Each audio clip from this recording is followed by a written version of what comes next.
This video is brought to you by Study Academy, and in this video we are speaking about Amr ibn El'as, and this is part 9. After his last exchange with Uthman, Amr retired to his estate in southern Palestine. The state was called Ajlan after one of his mawali, and was a non-Arab Muslim freedman, and was located in the vicinity of El Sep, which had conventionally been identified with modern Beersheba.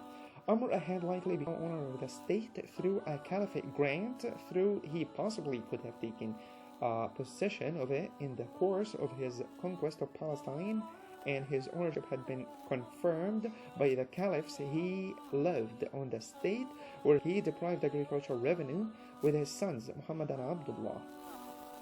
At his state, Amr received news of the siege of Uthman and the caliph's subsequent assassination by Amr's Egyptian partisans, the roughly 400 to 600 Egyptian mutineers. They had protested Uthman's physical centralization policies in Medina and accused him of favoring his relatives over the early Muslim converts.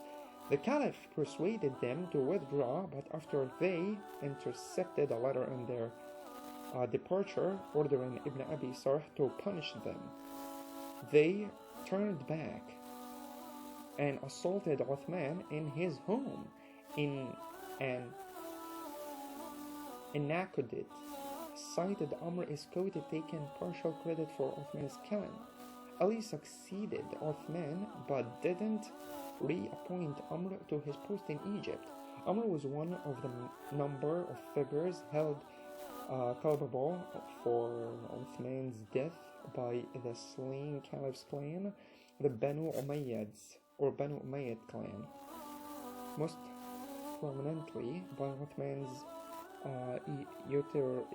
uterine brother and Amr's former brother-in-law Al-Walid ibn Uqba. Nonetheless, the governor of Syria, which included Palestine, the Umayyad Muawiyah ibn Abi Sufyan, had left Amr on his estate undisturbed as pressure from the Umayyads increased against him.